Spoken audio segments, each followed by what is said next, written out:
it's Peacock-Power here. Welcome back to, of course, another video. In today's video, we're actually going to be doing something different than the Premier League predictions every week.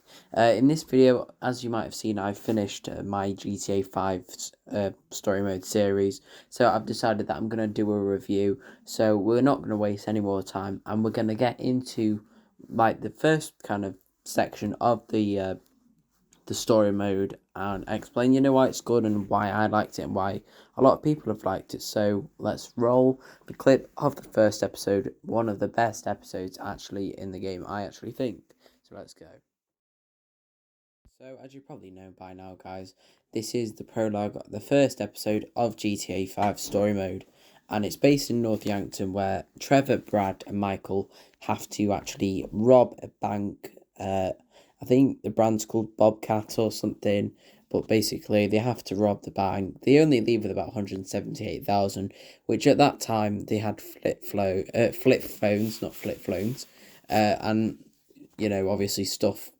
Well, like flip phones were obviously expensive, so 178,000 must have been a lot of money for them back then.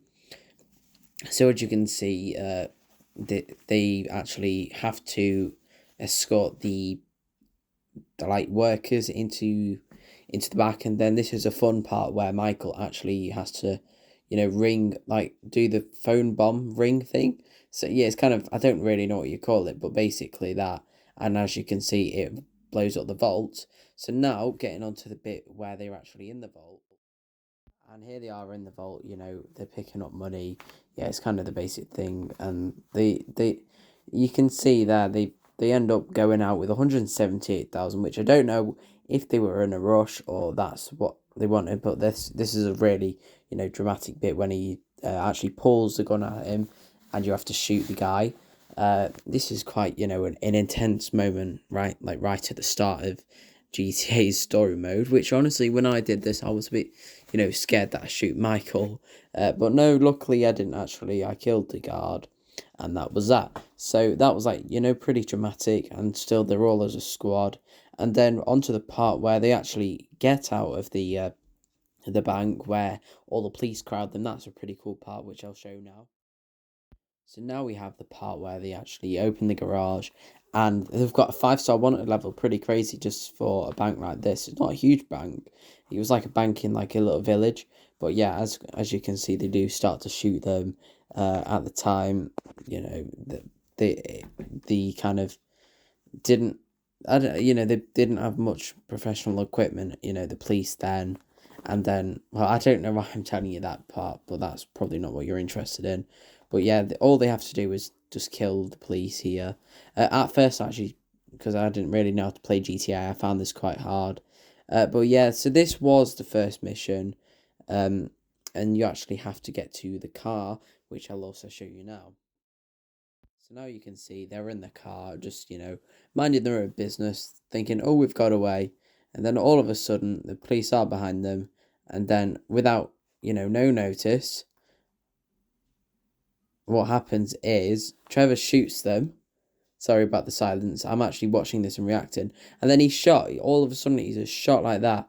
He's absolutely crazy. And Michael just, like it's his own car, he just whacks him out the side. And then, of course, bat the police away.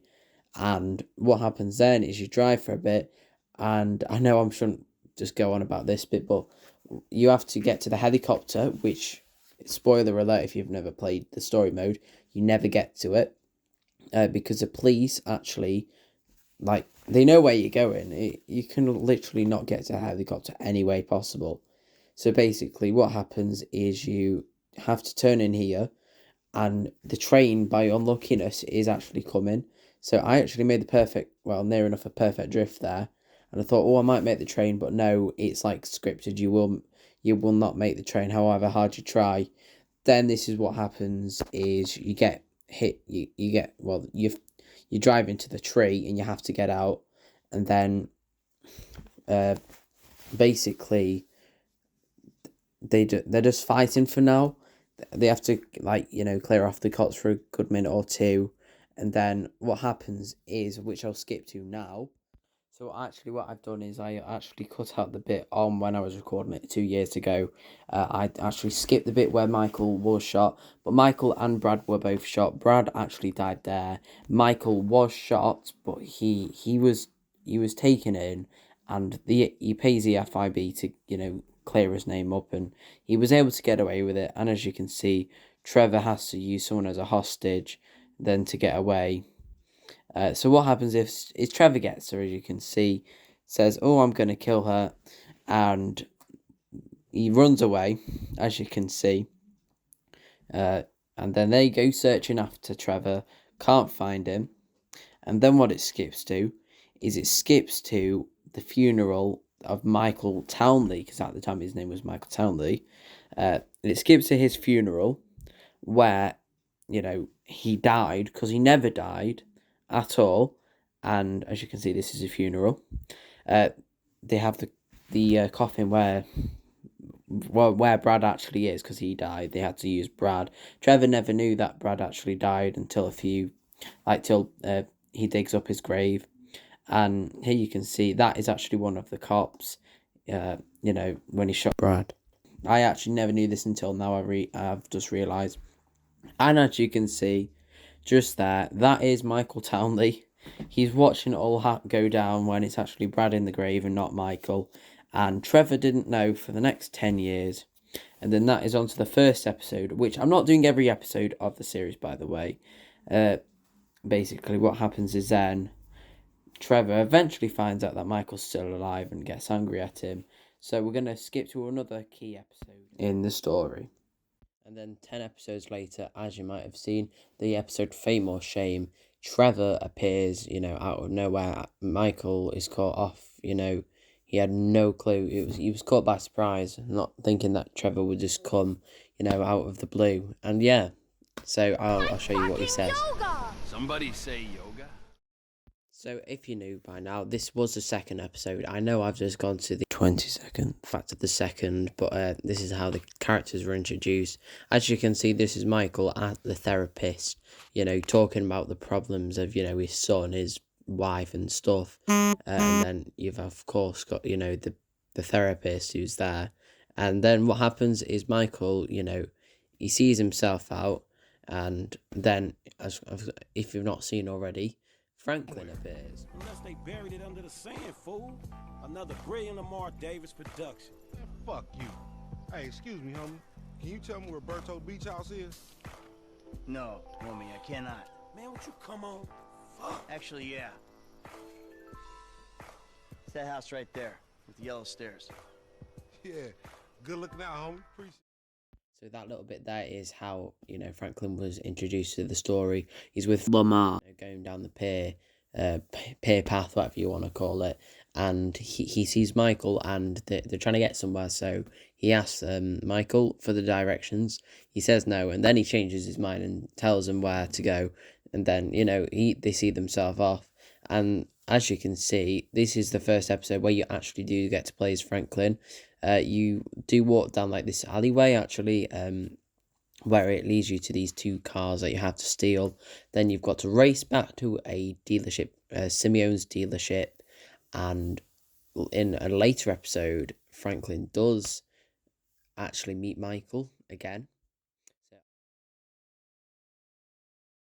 And before we go any further, of course, guys, don't forget to like and subscribe, as it really helps out the channel. Anyway, getting back to the video, this isn't actually in order. I'm quite sorry about that, but this is the episode where Trevor actually hears that Michael's robbed a jewelry store with Franklin and a few other people. So yeah, basically what happens is, Franklin and Michael are just drinking there, as you probably can see. And then Dave, who works for the FIB, is like Michael's mate, the one who wiped him off the system for about 10 years. Him, as you can see, who's just walked in, he tells them that people know about it, they know who it is. And then it actually skips to Trevor doing something while actually watching the TV. And basically, Trevor hears thousands of things every day. You'll make sure this is one of them. That was pretty scary. Back to you in the studio. So, of course, as you probably just saw, that was Trevor reacting to the guy on the TV saying Michael's quote, as Michael in the jewelry store heist, which I won't be showing on here just for time purposes. He says to Michael says to the parking guy, his quote of "You forget 1,000 things every day. Make sure this is one of them." He says that. Anyway, I'm going to be showing you another key episode and reviewing it. So guys, now we have another episode. This is Bury the Hatchet. This was, I think, the 49th episode on my channel. And basically in this episode, revolving all the way back to episode 1, they were in North Yankton. They're there once again. This time, you know, Trevor actually in this episode finds out that Brad was never in the prison. He was killed in episode 1 that Trevor had no idea about because he had to run away. And Michael, of course, was taken in and he was bailed out and he was able to go. So as you can see, this is Michael actually driving through North Yankton to where he actually, because basically what happens is he starts in the house, Trevor finds out in the house, then takes Michael's car, goes to the airport, no, actually he goes to his airfield, then flies to North Yankton, and then Michael has to get to the airport, and because in past episodes, Trevor had some cheeky business with like these like Japanese people, and he did something wrong. I can't remember actually what happened at the time, but basically the point is Michael gets followed by Trevor's, you know, enemies, and Michael ends up getting taken instead of Trevor, and this is what happens. As now you can probably see, Michael actually is at the graveyard where he was buried, whatever you want to call it. And there is Trevor, as you might be able to see in just a second. He's over there digging his grave out. And of course, we all know what's under there is Brad. So I'm going to just You're wasting your time. Is that why you flew out here? Huh? Tell me I'm wasting my time? Go ahead, dig it up. I don't give a shit. Yeah, that's what you look like. The guy who doesn't give a shit. That's ridiculous. How long are you gonna keep lying for, Mikey, huh? When's it gonna stop? What happens in the dark comes out in the light. I'll give it a rest, Trevor. There's nothing there. Well, there obviously is. This is it. Moment of truth. And it's probably Brad. And is it? Yes, it is. Crikey. He looks quite scary now. As if I didn't know. Brad! So as you can see, that was Trevor's reaction to Brad being in the grave that he had no idea about for quite a while. Over 10 years, really. That is quite a while. As you would have heard, my voice was there. That was actually my live reaction. I thought I put that on, just it's kind of, you know, it's just my reaction, isn't it? But yeah, it was crazy. Honestly, at the time, when I played this for the first time, this wasn't the first time I played it when I reacted to it. I was quite shocked, to be honest. I thought Brad might have, you know, been locked up, but turns out he died right there. And as you might have seen in the first episode, someone died in the car, but no one really gave one about that. Michael just hit him out the car, and then it was easy as that. But basically, that happened in the first episode.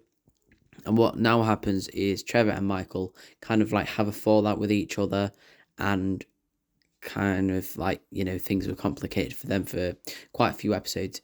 This is actually now going to be the final episode of the review that I'm going to review, just because if you actually haven't played the GTA story mode, I'm not going to do any more, you know, episodes now on the review, as I don't want to spoil the rest, as it actually starts to get really good.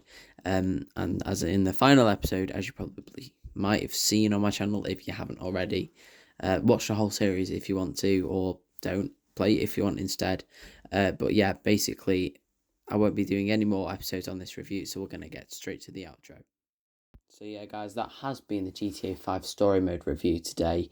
If you enjoyed the video, of course, please don't forget to like and subscribe, as it really helps me get the channel, you know, shown to everyone on the homepage. It's really helpful.